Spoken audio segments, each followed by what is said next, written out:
성경 말씀 보시겠습니다. 오늘 말씀은 누가복음 4장 1절에서 2절 말씀입니다. 신약 성경 93쪽에 있습니다. 할렐루야. 할렐루야. 사랑합니다. 이 말 꼭 하고. 진짜 여러분, 전 진심입니다.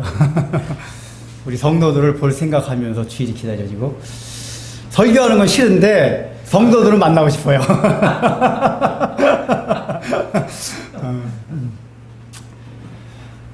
우리가 살아가면서 사람이기 때문에 여러 가지 시험과 유혹, 충동을 많이 받습니다.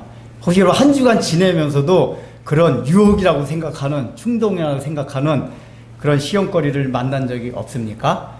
사람은 나이에 따라서, 나이가 어리면 어린 대로, 많으면 많은 대로 다 유혹의 내용들이 다르게 자기에 나타나고 있습니다. 어떻게 보면 그 인간이 평생 가지고 있는 숙명일 수도 있습니다. 특별히 크리스찬들은 그 유혹이 더 심합니다. 왜죠?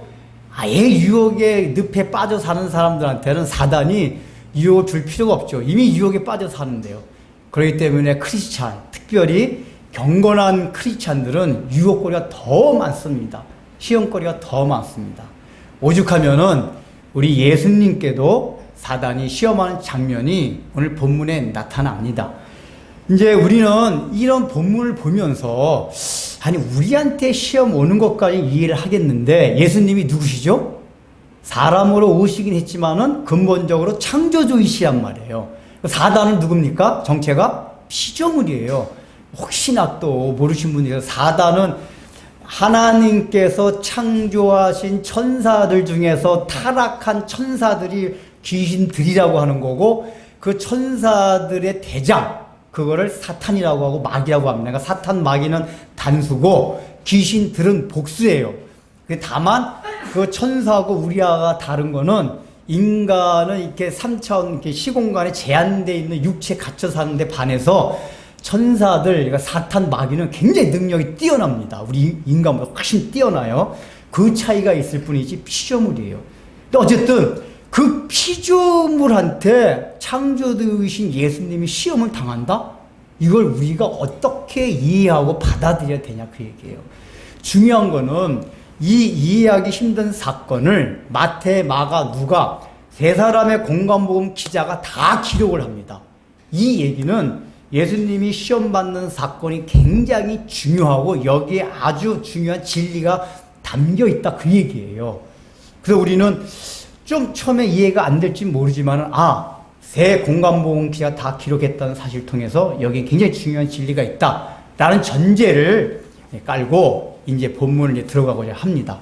근데 이제 이 본문을 우리가 제대로 알기 위해서 항상 우리가 이제 성경을 볼 때는 그 문맥의 위치를 파악해야 된다고 그랬잖아요.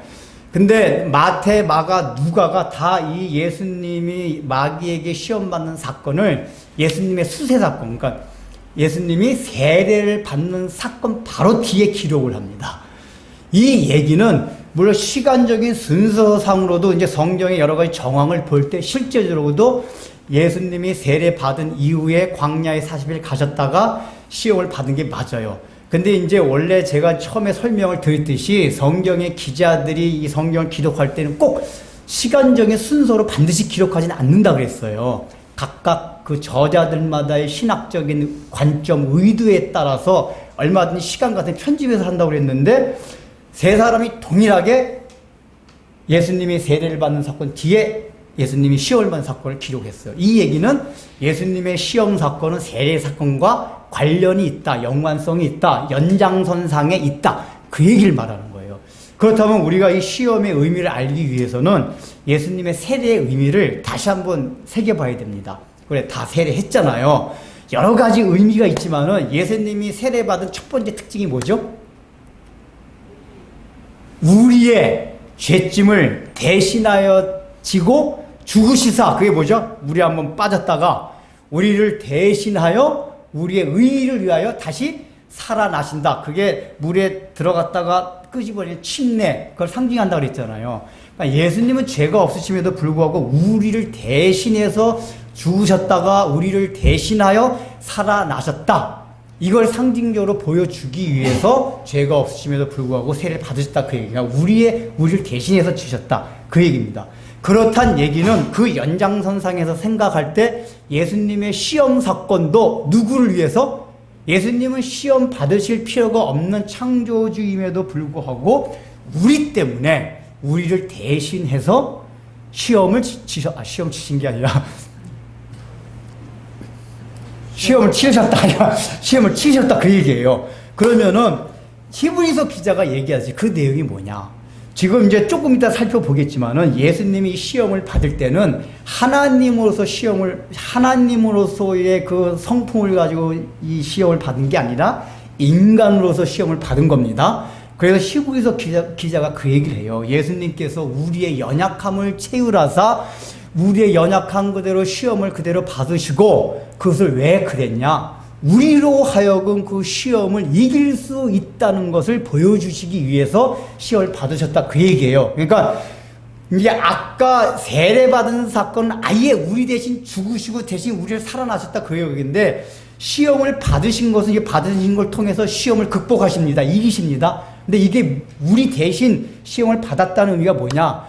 우리들도 예수님이 인성으로서 시험을 받아가지고 그걸 극복했기 때문에 우리도 연약하고 죄성을 지닌 유혹을 받는 존재들이긴 하지만 우리들도 충분히 그 사탄의 마귀의 유혹과 모든 시험에서 이길 수 있는 능력을 가지고 있다. 이걸 예수님이 이 시험을 통해서 보여주셔야 한 거란 말이에요.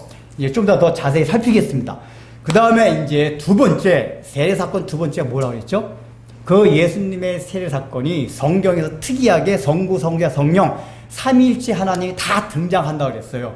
그러면서 그 분위기가 뭐라고 했죠? 너는 나의 사랑하는 아들이라. 이미 예수님은 하나님의 사랑하는 아들이었으면서 그때 성부 하나님이 공포하시는 걸 통해서 그 분위기가 뭐라고 그랬습니까? 잔치집 같은 삼위 하나님이 서로 즐거운 교제를 나누는 그런 분위기였단 말이에요.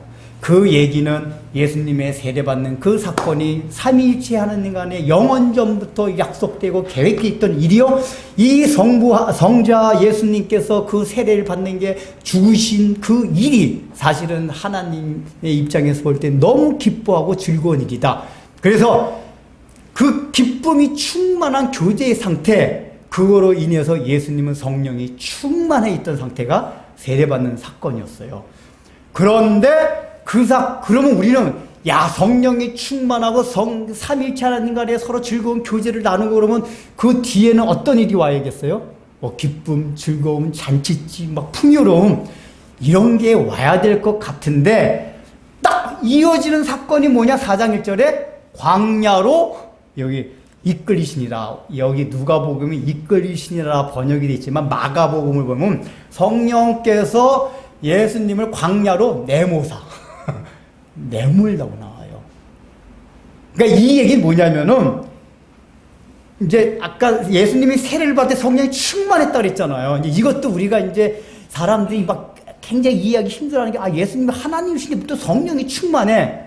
세례 받을 때는 뭐로 받았다 그랬죠? 예수님이 인성을 받으셨단 말이에요. 그러니까 인성을 가진 상태이기 때문에 성령의 충만함을 입어야 되는 거예요. 그걸 이해를 잘 하셔야 돼요. 하나님으로서 지금 세례를 받는 게 아니에요. 인간의 인성으로 세례를 받는 거기 때문에 성령이 충만해진 거예요. 근데 그 성령이 충만해지면 방방 뛰고 은혜에 뛰는 걸 되는데 갑자기 성령께서 광야로 내몬다. 광야라는 게 어떤 곳이죠? 황폐하고 힘들고 고독하고 살기 힘든데 거기가 광야예요. 거기로 내모사 40일 동안 금식 기도를 하게 해서 40일 쫄쫄이 굶는 거예요. 그리고 나서 40일 끝에 사탄의 시험이 시작이 됩니다. 그러니까 이 얘기는 뭐냐? 그 성령의 충만함 뒤에 은혜를 많이 받은 뒤에 정말 하나님이 나와 함께 하신다는 이 사실을 확인받아서 너무 기쁘고 즐거운데 그 뒤에 이게 연장돼가지고 계속 기쁘고 즐겁고 은혜 충만하고 이게 되는 게 아니라 갑자기 광야로 내몰리는 사건이 우리에게 온다 그 얘기예요. 우리가 이 사실을 명심하지 않으면은 여러분들 잘 신앙생활하다 잘 보시면 꼭 은혜 받은데 반드시 시험거리가 옵니다. 어느 날 모처럼 새벽기도 나가기 싫은데 그날 모처럼 내가 마음을 먹고 새벽기도 가지 너무 은혜를 받았어요. 그렇게 은혜가 충만해가지고 성령 충만해 집에 딱 갔는데 그날따라 왜 바가지 안 걸른 남편이 아침 새벽부터 밥하다가 어디 갔냐 잔소리하기 시작해서 애들도 떼거지로 일어나가지고 막 졸르고 환장 다른 맨날 집에서 쿨쿨 갈 땐 안 그러다가 그래서 새벽기도에 가서 받았던 은혜를 다 성질내면서 그냥 쏟아 놓는 이런 일들이 종종 있습니다. 그래서 내가 왜 은혜를 그렇게 받았는데 이런 일이 일어나지 해서 의아하게 생각해요. 의아하게 생각할 필요가 없다 그 얘기예요. 성경의 원리가 예수님이 보여준 이 시험과 이 앞에 있던 이 세대의 사건이 우리에게 설명해 주는 게 그거란 말이에요. 은혜 뒤에 성령 충만 뒤에는 시험이 온다. 광야로 내몰린다. 이 사실을 우리가 인지하고 있어야만 그런 상황이 올 때 이게 그거였구나. 그러니까 막 떼거지 일어날 때 내가 받은 은혜 쏟아놓지 않도록 더 조심해야겠다. 성질 전에도 성경에서 그렇게 당신이 그렇게 막 나한테 바가지 긁는 거 성경에서 그렇게 얘기돼 있어. 알고 있었어. 그래야지 막 해도 성질 안 나. 그러세요. 빨리 막 해드릴게요. 이렇게 나오지. 안 그러면 내가 이러면 된단 말이에요. 그래서 그 사실 두 가지. 이 시험이 우리를 대신해서 극복할 수 있다는 걸 보여주신과 동시에 은혜 충만 성령 충만 뒤에 거기에 그 성격이 그대로 유지되는 상황들이 우리에게 오는 것이 아니라 그 반대에 우리의 은혜를 쏟아붓게 하는 그런 현상들이 온다. 이거 기억해야 돼요. 그 다음에 이제 세 번째 의미를 살펴봐야 되는데 마태, 마가, 누가가 다 예수님의 세례를 받는 사건 뒤에 이 시험을 받는 사건을 했는데 누가는 독특하게 한 가지 조금 다르게 했어요. 뭐냐? 우리가 지난 시간에 했죠. 세례를 받고 사건적으로는 이제 그 다음에 시험을 받는데 그 사이에 무슨 기사를 삽입했죠? 지난 시간에 했죠? 예수님의 족보를 삽입을 했어요. 여러분들 이게 강의 설교기 때문에 지난주에 설교 안 들은 사람도 지난주에 뭐 했지? 그러니까 늘 설교 혹시 안 들으시면 계속 설교를 들으세요. 왜냐면 강의 설교가 수학같이 물론 성경을 아주 잘하는 사람들은 목사님 그 얘기를 했겠구나 다 감이 잡히는데 잘 모르는 사람들은 지난 설교 안 듣고 하면 이게 계단식으로 제가 설교를 하기 때문에 못 알아들을 수가 있으니까 이게 빼먹지 않도록 잘 저기를 하세요. 그러니까 지난주에 예수님의 족보에서 했어요. 누가가 기록한 족보.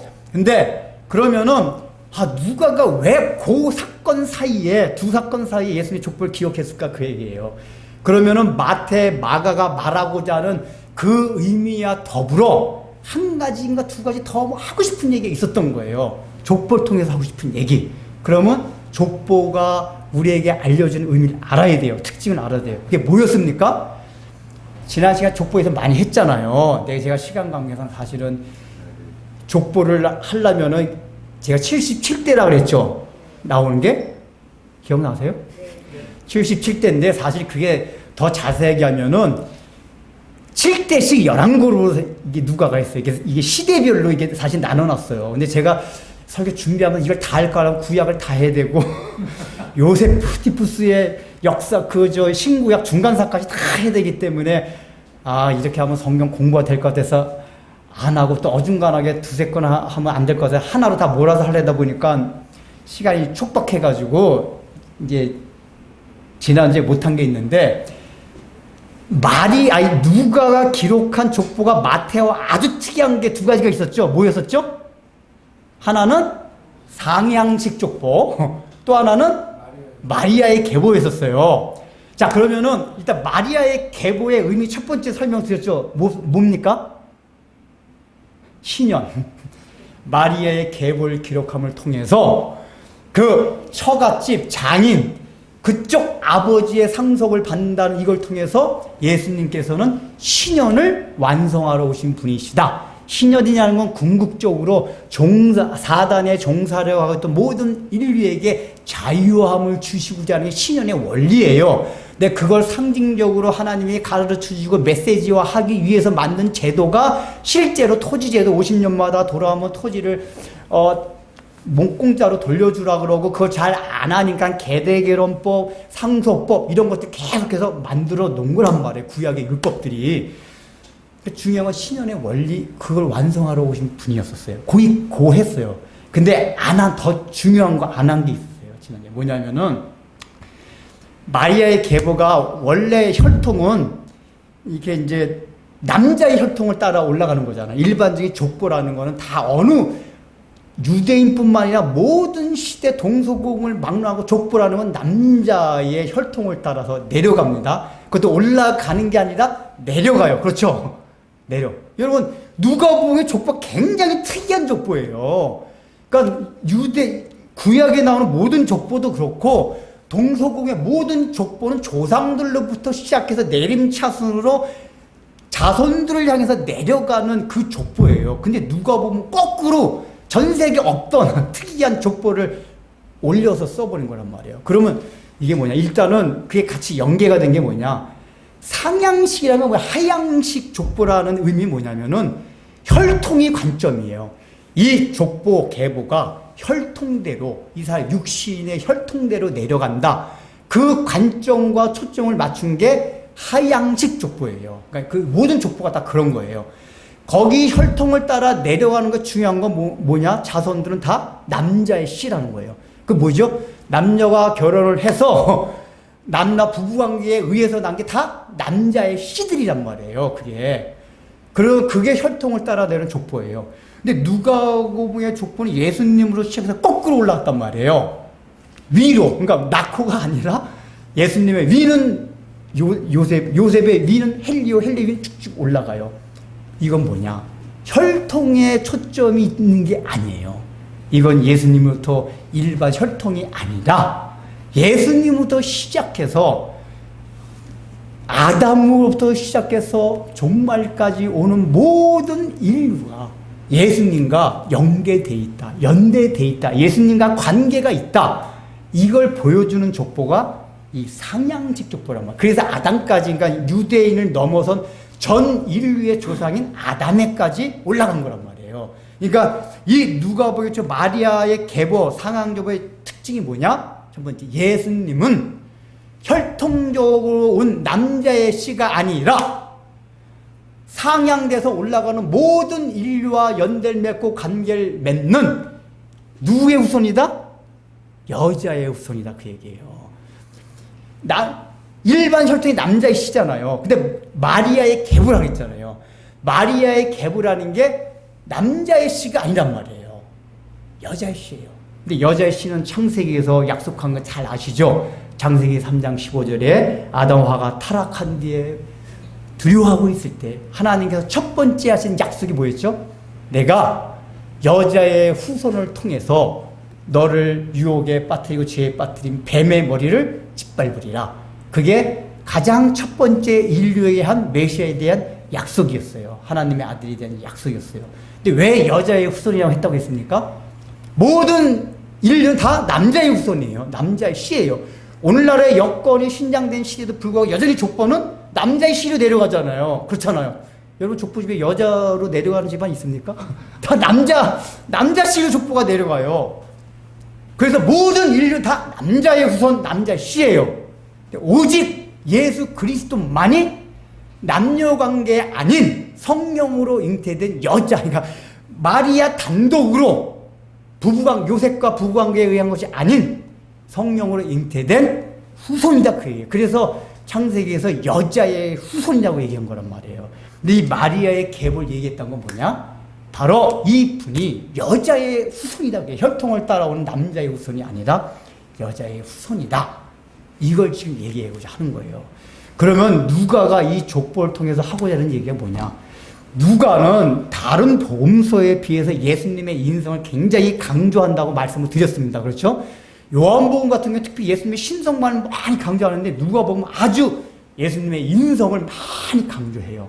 근데 요 예수님의 이 시험 받는 사건에 앞서서 족보를 기록함으로써 이 족보가 드러내고자 하는 게 뭐죠? 예수님의 끝은 하나님이다 그 얘기예요. 아담이 그 혈통이 하나님에게 있다. 육체의 혈통이 아니다. 즉 하나님의 아들이다 하는 예수님의 신성을 이 족보를 통해서 누가가 지금 얘기해 준단 말이에요. 그러면은 누가가 지금까지 얘기했던 건 예수님의 인성을 많이 강조했어요. 그럼 누가 계속해서 뭐냐, 예수님은 인성과 신성을 한 인격 안에 함께 지닌 분이다. 이걸 지금 얘기하는 거예요. 이게 예수님이 시험받은 사건과 굉장히 관계돼요. 자, 우리는 이제 시험받은 사건 돌아봅시다. 이 내용을 우리가 다 잘 알아요. 교회 좀 다니는 사람들은. 뭐죠? 떡 가지고 돌 만들어 먹어라. 가사 이게 아닌가? 죄송합니다. 돌 가지고 떡 만들어 먹어라. 두 번째, 야, 나한테 절하면 온 세상 다 줄게. 세 번째, 야, 한번 뛰어내려봐. 그리고 사람들이, 우와! 그럴 거 아니야? 그건 또 메시아니까 증명될 거 아니야? 요 세 가지 시험이잖아요. 그래서 이제 우리는, 요거 세 가지 시험에 대해 개별적으로 그 예수님께서 그걸 이기셨다. 이런 식으로 많이들 알아요. 물론 그런 측면에 아주 없는 건 아닌데, 더 근본적인 마귀의 의도가 있어요. 그 의도를 우리가 알아야 돼요. 자, 4장 3절 한번 읽어보겠습니다. 4장 3절. 4장, 누가복음 4장 3절 시작.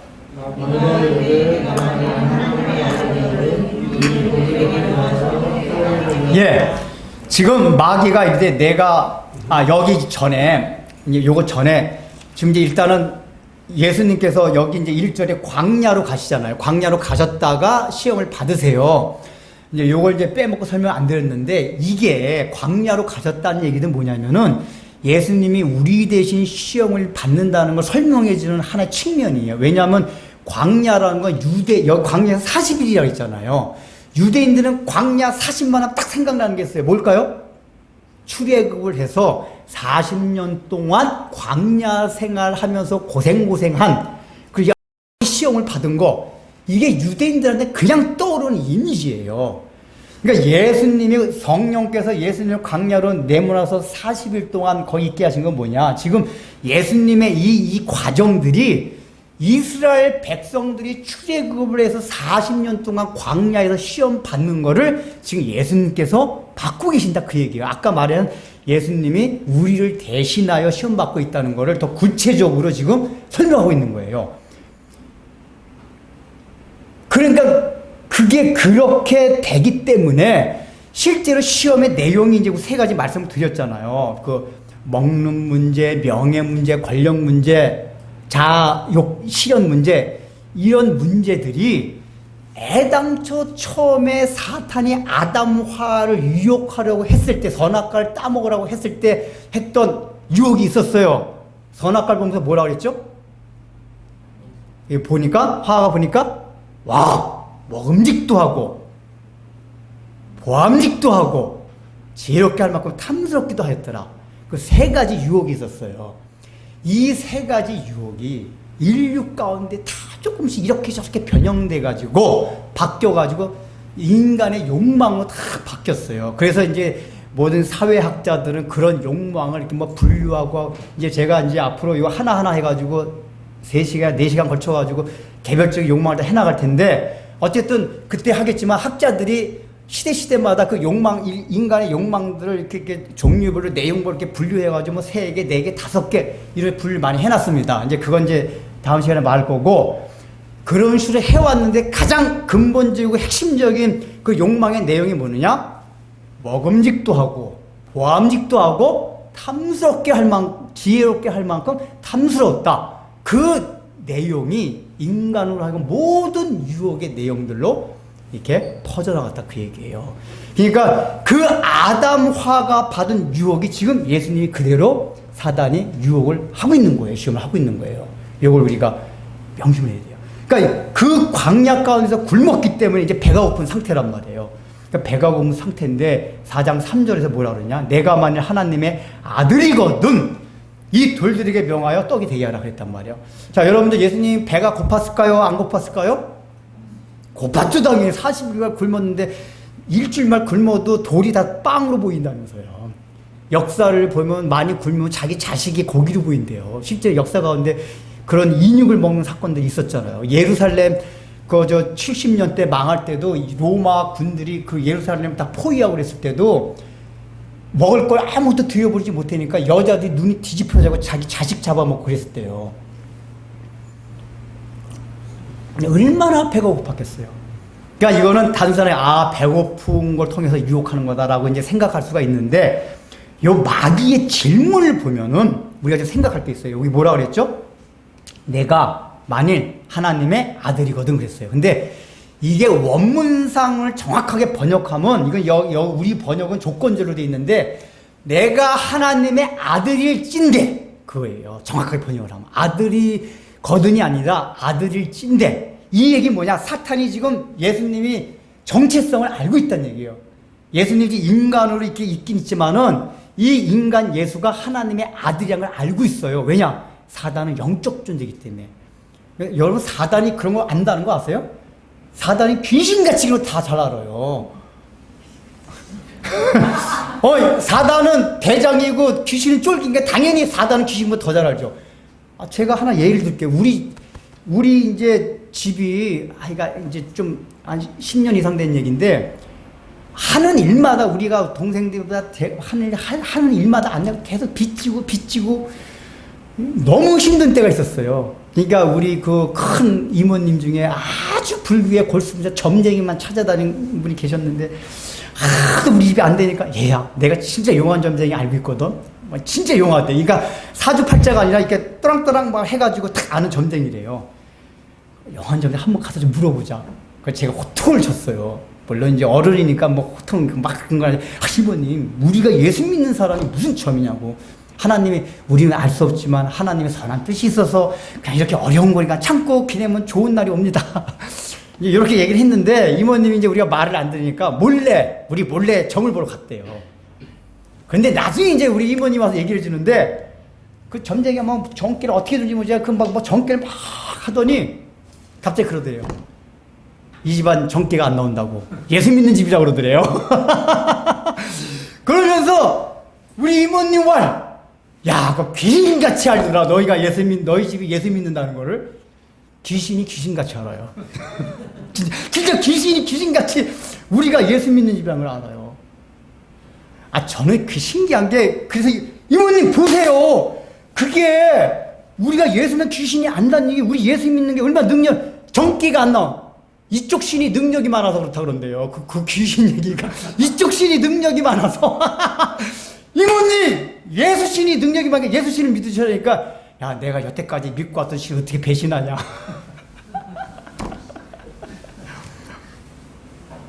우리한테 와서 얘기를 해주더라고요.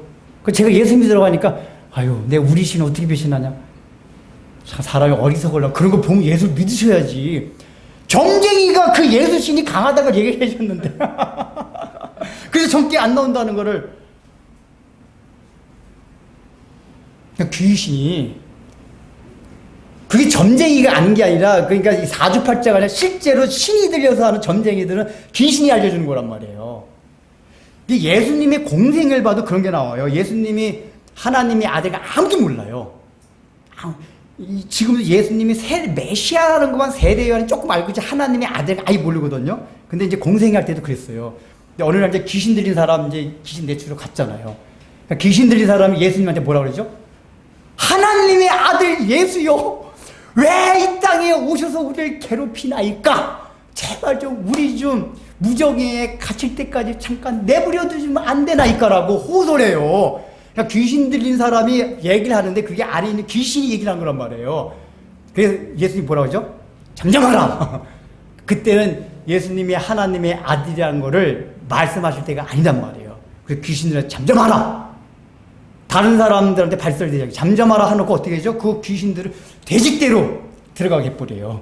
그 돼지떼가 다 바다에, 갈릴리 바다에 빠져서 죽잖아요. 그러니까 그때도, 사람은 아무도 모르는데 귀신 들린 사람이 입에서, 어찌하여 하나님의 아들 예수여, 어찌하여 우리를 괴롭히셔 이 땅에 오셨나이까? 제발 좀 내버려 두소서 호소를 해요. 귀신이 알아요. 사람은 모르는데. 이게 여러분, 제가 지금 우리 집에서 있었던 것도 이것도 그렇고, 귀신은 귀신같이 합니다.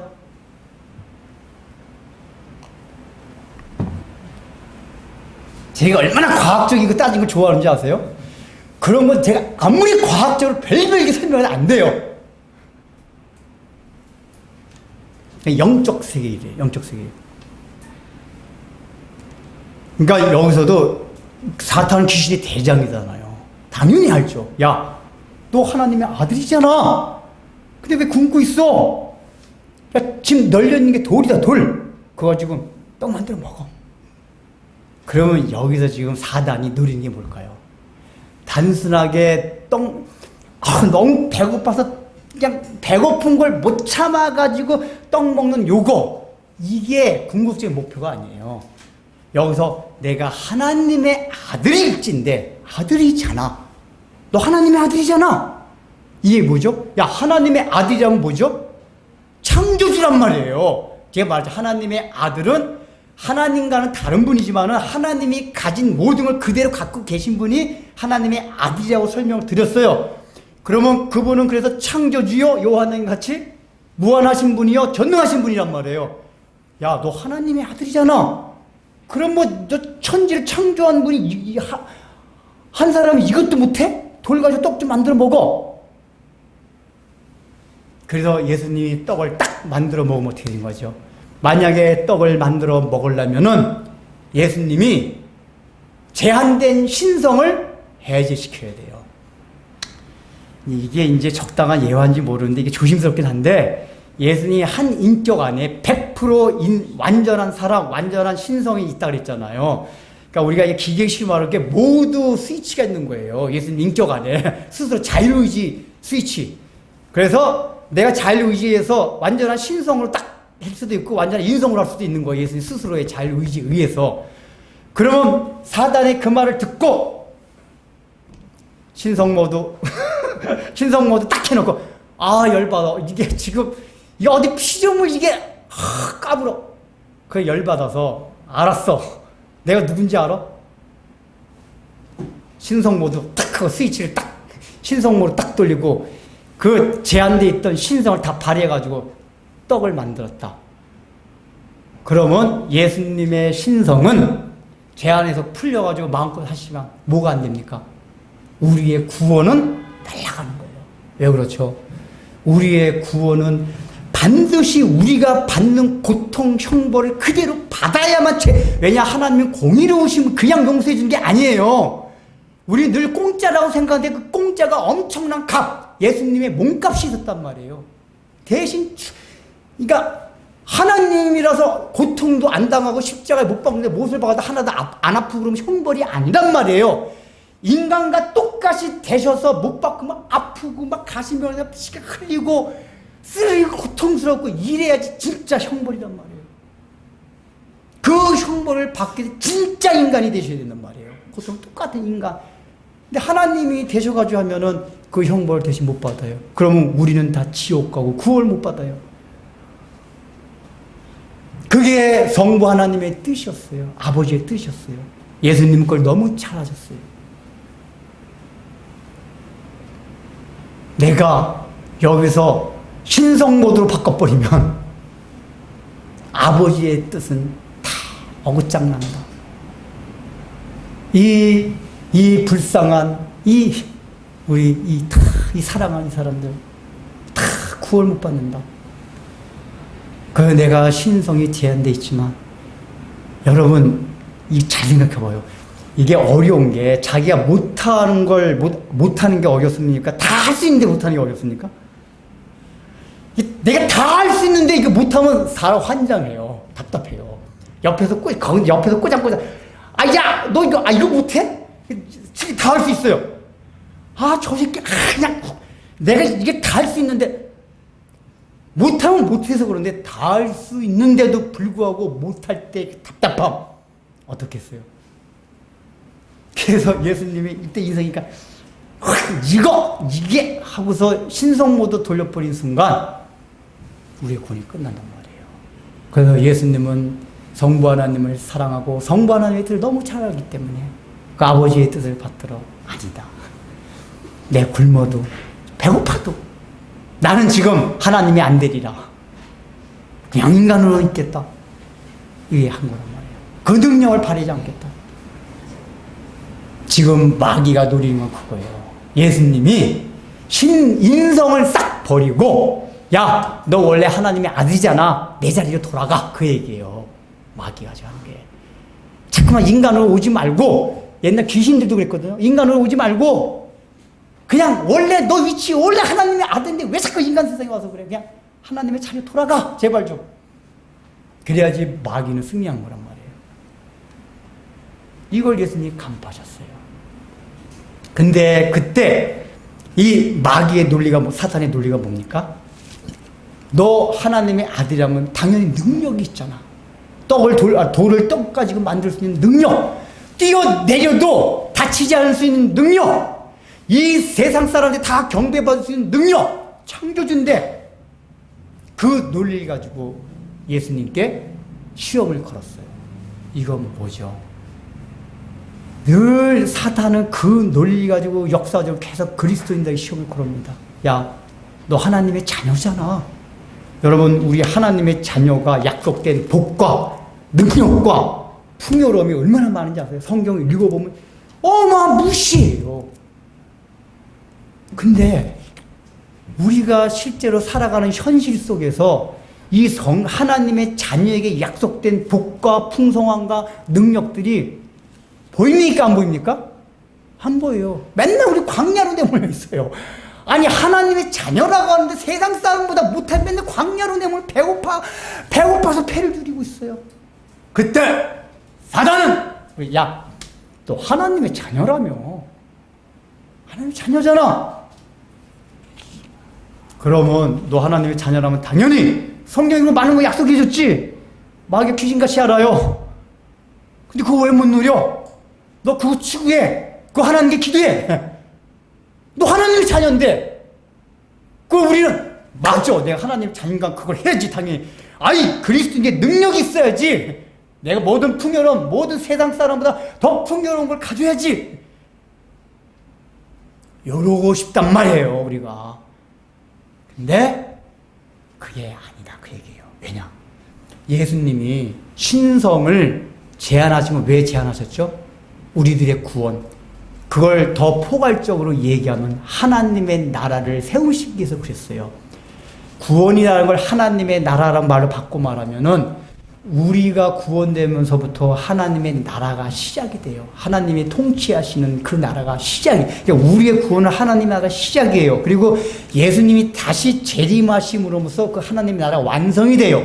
그럼 중간에 그 오고 오는 모든 우리 크리스찬들은 뭐냐? 그 완성되어 가는 하나님의 나라의 여러 칸들을 같이 세워가는 거예요. 우리는 하나님의 나라를 세워가는 사람들이에요. 그러니까 하나님이 우리를 이 땅에 보내신, 태어나게 하신, 생일을 맞이하게 하신 목적이 무엇이냐? 잘 먹고 잘 살고, 물론 잘 먹고 잘 살면 좋아요. 여러분이 육신 입었는데 기왕이면 좋은 거 먹고 좋은 차 타고 좋은 집에서 사는 게 좋죠. 근데 우리가 그게 목적이 아니란 말이에요. 왜 두셨어요? 너희가 이 땅에서 사는 동안, 육신을 입는 동안 하나님의 나라를 세워가라. 하나님의 나라를 세워가다는 게 두 가지 측면이 있어요. 하나는 외면적인 측면, 전도하고 선교함으로써 많은 사람들이 예수 믿게 하는 거. 근데 그거보다 더 중요한 게 있어요. 이건 다 교회에서 강조를 안 해요. 우리 내면에 하나님의 나라를 이루어가는 거예요. 하나님의 온전한 통치를 받아가는 거예요. 우리가 죽어서 실제 하나님 나라 가기 전까지 이 땅, 고난이 있고 황무지와 같은 이 세상 가운데서 그 하나님의 나라, 하나님의 통치를 받는 훈련을 해라. 이게 이 땅에 우리가 사는 목적이고 목표란 말이에요. 여러분, 그거 이루지켜는 하나님 우리 안 데려가십니다. 교통사고로도 안 죽어요. 너 아직 멀었다. 제가 교통사고 몇 번 죽을 뻔했는데 안 죽었어요. 진짜로. 손톱만 살짝 가지고. 제가 그때 같이 있던 사람들이, 야, 웅진 형제랑 같이 다니면 안 된대. 저 친구 저 사고라도 안 죽는다고. 그때 이제 제가 막 신학하려고, 저 주의종이 될 사람이라. 우리가 그 목적을 잘 생각해야 돼요. 그러면은 인생에서 좀 돈을 더 많이 벌고 뭐 더 좋은 집, 더 좋은 차, 뭐 어쩌고 저쩌고 이러는 것들에 너무 연연치 않게 된다 그 얘기예요. 왜 그래요? 인생을 살아가 기껏 잘 살아 100년이잖아요. 근데 우리가 이 땅에서 이루는 하나님의 나라의 그거에 세워진 만큼에 따라서 죽은 이후에 영원토록 영광의 차이가 나. 그러니까 우리가 똑같이 구원을 받는데 영광의 차이가 있다고 바울 사도가 분명히 얘기를 했어요. 구체적으로 영광의 차이가 뭔지는 몰라요. 그러나 그 영광의 차이가 뭐로 어떤 기준으로 결정이 되느냐?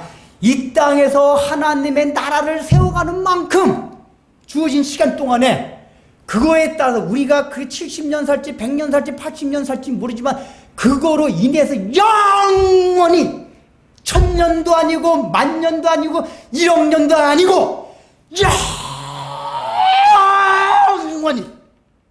영원히 그걸 결정한다 그 얘기예요. 그럼 우리 어떻게 살아야겠어요? 나 영광 필요 없어요. 이 땅에 100년 동안 그냥 잘 살게 좀 해주세요. 그거 어리석은 인간들이요. 왜 이렇게 어리석은 것입니까? 우리가 공부에 유익한 점이 뭔지 아세요? 왜 아이들 공부에 유익한 점? 공부라는 게 그렇잖아요. 그 10년, 15년 뒤에 장래일이 좋을 걸 바라고 지금 고통을 참아내는 거라면 내가 지금 텔레비도 보고 싶고 친구들하고 놀러 가고 싶고 막 스마트폰도 보고 싶고 하지만 야 내가 몇 년 후에 대학 입시를 위해서 또 좋은 대학 가고 뭐 좋은 직장 가기 위해서 내가 열심히 공부해야겠다. 그건 뭐죠? 몇 년의 미래가 아직 오지 않았지만은 그 미래를 위해서 지금 몇 년을 또 참고 견뎌내는 거란 말이에요. 근데 그게 몇 년을 위해서 참고 견뎌냅니까? 기껏 해봐야 인생 5, 60년을 위해서 한 5, 6년을 고생하는 거예요. 그렇잖아요? 그래서 공부에 유익한 점이 있어요. 인생의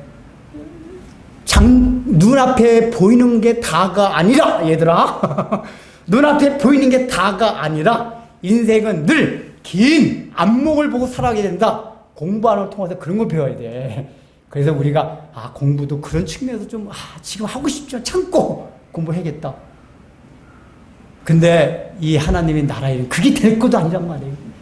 7, 80년! 이걸 통해서 영원한 세계에 결정이 된다. 근데 우리가 이 세상에서 세상과 똑같이 그런 쪽으로 마음을 두고 살면 되냐 그 얘기예요. 하나님의 나라를 이루는 거. 제가 그 전에 중학교 막 이렇게 산에 가서 기도하고 그럴 때가 있었는데 또 환상을 보여준 게 아니라 막 이렇게 기도하고 말씀을 묵상하는 건데 하나님의 나라의 영광이 얼마나 크고 좋은지를 하나님께서 이렇게 마음에 막 느끼게 한 적이 있었어요. 야, 그게 밀려오는데 제가 막 중고등학교 때 꿈이 물리학자였거든요.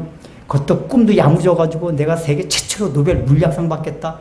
온갖 지랄 뭐 막 했는데 그래서 막 저는 초등학교 6학년 때 막 고등학교 물리학을 했어요. 막 그런 막 꿈을 품고.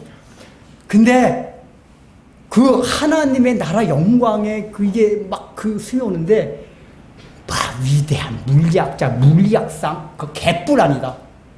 그 마음이 들어요.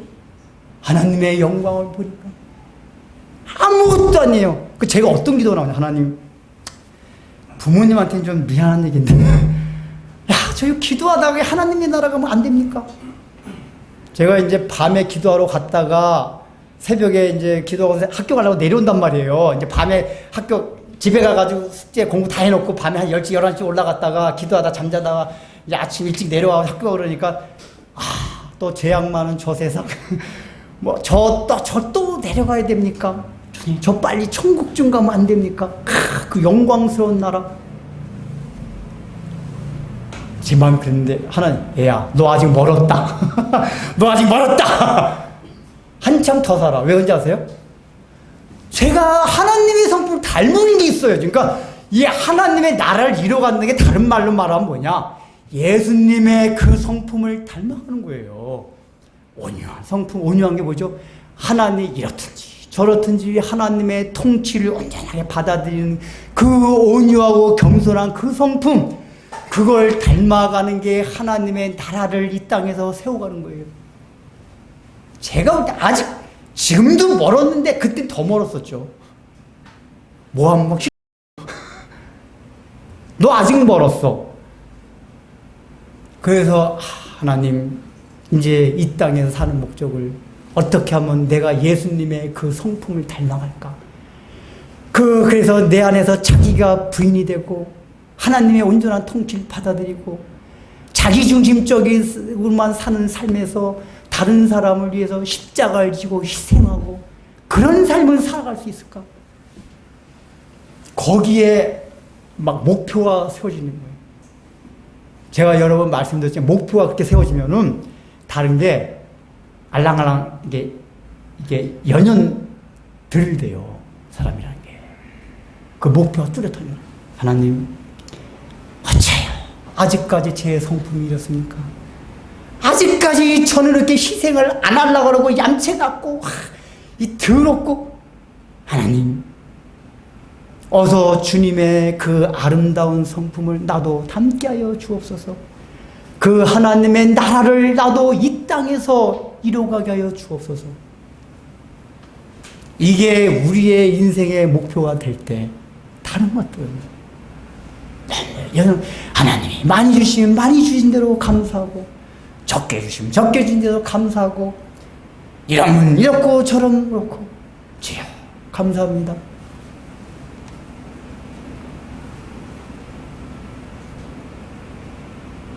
그 목적을 생각할 때 만약에 여기 성경에 약속된 이 복들 풍요로움, 능력 이게 오늘 우리가 살아갈 현실이 다 주어지잖아요. 어떻게 될까요?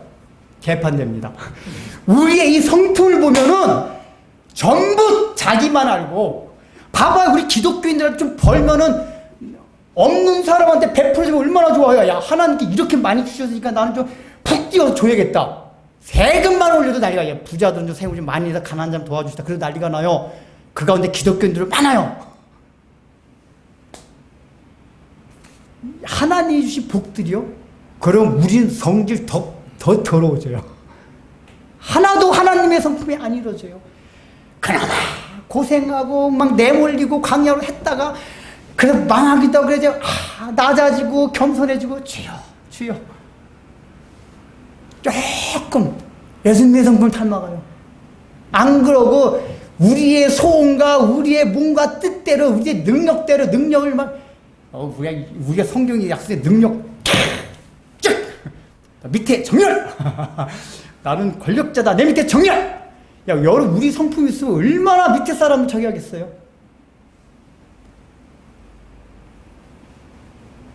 그 성품을 우리가 너무 잘 알아요. 너 그런 성품을 잃어가는데 너 약속이지만 그 능력 있는 너 땅에 있는 동안 좀 제한 좀 시켜야겠다. 복이나 모든 게 이게 궁극적으로 우리에게 주어진 복과 은혜와 능력이에요. 근데 이 땅에 살아가는 동안 하나님께서 제한 모드로 바꿔놨단 말이에요. 그러면 우리는 그거에 따라서 주여 예수님처럼 내가 하나님의 자녀로서 당연히 저 안 믿는 사람들이 너의 믿는 하나님이 어디 있느냐 너 꼴을 바라보니 이렇게 조롱하고 비판해도 시편기자 그러잖아요. 조롱하지만 하나님 내가 그것 때문에 분개하지 않고 겸손하게 온유하게 저 사람들 저걸 들으면서도 그 하나님의 자녀로 당연히 받아야 될 능력이 그걸 막 추구하며 살아가지 않겠습니다. 이걸 다른 말로 말하면 뭐랍니까? 기독교 능력주의, 기독교 성공주의, 기독교 기복주의. 그래서 그날 밤 하나님 이거 내 열받아서 안 되겠습니다. 내 하나님의 자녀가 아닙니까? 이 복 좀 한번 주십시오. 이 능력 좀 주십시오. 아니 안병 하나님 못 낫게 합니까? 우리 그리스도인이 그런 능력이 없습니까? 하나님이 이거 좀 낫게 해주셔야죠. 능력 날지어다. 아멘. 뭐 그러고 이제.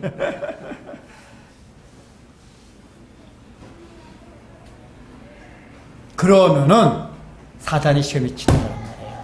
우리도 예수님의 성품을 닮고 하나님의 나라를 이루기 위해서는 우리의 능력과 복과 풍요로움이 제한되어 있다는 사실을 아셔야 돼요. 그래 각자 개인에 따라서 하나님이 우리는 가끔가다 열어주실 때가 있어요. 예수님도 가끔가다 신성이 제한될 때가 있었어요. 어느 때죠?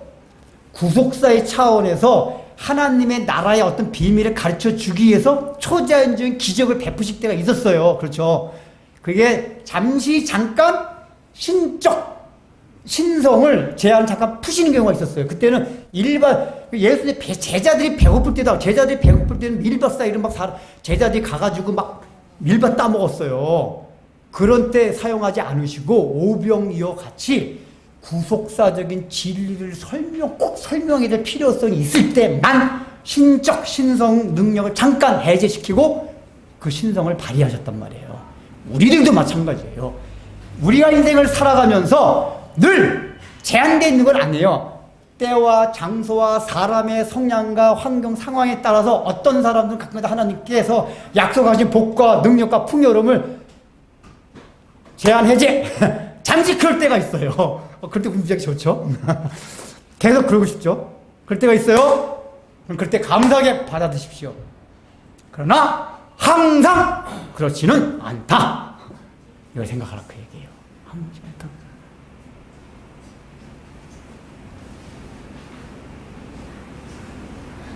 그래서 이제 마지막 정력 결론 내리겠습니다.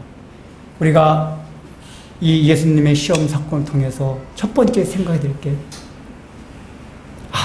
내가 그래도 나름대로 은혜를 받고 있는데 하나님 뜻에 순종해가지고 하나님의 기뻐하심을 입고 있는 이 삶을 살아가고 있는데 왜 나의 삶이 그런 풍요와 막 복 있고 능력 있는 삶으로 연결이 되지 않고 이렇게 광야로 내몰리는 삶이 나한테 재현될까? 이럴 때 너무나 의아해하거나 하나님에게 대해 회의를 풀지 마십시오. 원래 그런 거예요. 은혜 뒤에 충만한 뒤에 우리가 하나님의 말씀을 순종한 뒤에 우리가 영적으로 업그레이드가 됐을 때에 우리는 때로는 광야로 내몰린다. 이걸 우리가 인지하고 받아들이셔야 돼요. 두 번째는 뭐냐? 우리는 살아가면서 사단이 직접 나타나서 말하는 건 아니에요. 여러 사람들 통해서 너의 믿는 하나님이 어디 있느냐? 너 하나님의 자녀 맞느냐? 같은 예수 믿는 사람 안에서도 그런 얘기를 통해서 내가 하나님의 자녀란 정체성에 대해서 왔다 갔다 하게 만들어요. 원래 내 하나님의 자녀면 이거 다 누려야 되는 거 아니야? 하나님 좀 주세요. 라고 계속해서 그걸 목적 삼고 살아간다면 늘 우리는 사단에게 굴복당하는 그런 삶을 살아가요. 하나님의 나라는 하나도 안 세워져요. 그래서 내 능력과 복이 다 제한되었다 하더라도, 너무 힘들다 하더라도 하나님, 이것을 통해서 하나님의 나라가 세워지고 하나님의 의가 세워진다면 이것을 감당하겠습니다. 우리가 이렇게 살아야 된단 말이에요. 구체적으로 예수님은 그걸 어떻게 하셨습니까? 그러니까 사단의 이 논리는 뭐냐? 예수 믿는 사람은 신성, 능력이 있어야 된다. 그걸 가지고 논리를 들이댔어요. 그러니까 예수님은 어떤 논리를 받아쳤죠? 일단은 여기 성경에 보면 구체적으로 말씀으로, 다 신명기에 있는 말씀이었어요. 말씀으로 해요. 근데 그 하나님의 말씀의 궁극적인 그 목표지 뭡니까? 하나님의 나라를 세우는 거. 그러니까 예수님은 그 말씀을 늘 말씀을 묵상하기 때문에 하나님의 뜻이 무엇인지를 알았어요. 예수 믿는다는 거는, 내가 살아간다는 거는 그렇게 맨날 능력 있게 복받고 막 그렇게 살아가는 게 아니에요. 그 사실을 명시하고 그런 생각이 들어올 때 물리주셔야 돼요. 어떤 논리입니까? 우리가 이 땅에 사는 목적은 예수님의 성품을 닮아가기 위해서 살아간다. 그래서 제가 결혼하는 분들한테 늘 얘기하잖아요. 결혼의 목적을 제발 행복으로 삼지 마라. 행복으로 삼고 결혼하면 그 행복은 깨진다. 이제 소정이도 이제 어제 결혼해가지고 어제는 알콩달콩 이제 그게 그래도 이제 기도를 계속해서 살기를 기도하는데, 우리가 다 경험자라서 알잖아요. 결혼식 할 때 다 얼마나 좋아요. 살다 보면 지지고 볶고. 왜 그런지 아세요? 행복해지려고 그러니까 그런 거예요.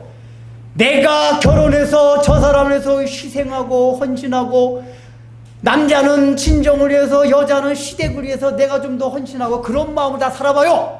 다 행복해져요. 안 그러니까 그렇죠. 그 역설적인 진리란 말이에요. 우리가 인생의 목표, 하나님, 저 이 땅을 살아가 제 능력 제한 받겠습니다. 예, 알겠습니다. 뭐 가끔 하나 필요하시면 한번 능력 한번 제한 좀 풀어주세요. 저 지금 너무 빚을 많이 졌거든요. 이거 너무 힘들게 하니까 잠깐 한번 능력 좀 잠깐 한번 풀어주지. 뭐 이런 정도까지는 괜찮죠. 하지만 궁극적으로 전체적인 우리 삶의 방향이 그렇지 않고 내 안에서 희생하고 헌신하고 자기 부인하고, 그래서 내 안에 하나님의 통치, 하나님의 나라가 이루어져 가기를 꿈꾸고 소망하십시오. 그게 어떤 겁니까? 예수님이 사탄한테 들이대는 논리입니다. 이 논리로 여러분들의 삶 가운데 실제 하나님이 보여주신 풍성함, 복, 능력, 그게 함께 있기를 주의 이름으로 축원합니다. 주 예수 그리스도의 은혜와 하나님의 사랑과 성령의 말씀으로 역사하심이 이 땅에 오셔서 우리를 위한 삶을 사셨을 뿐만 아니라 자신의 모든 것을 제한하여 하나님의 뜻과 하나님의 나라에 헌신하였던 예수 그리스도의 인생과 교훈을 마음에 새기며 우리 모두 예수 닮기로, 예수 따라 살기로 작정하고 머리 숙인 귀한 하나님 나라의 백성들의 신앙과 삶 위에 이제로부터 영원토록 함께 있을지어다.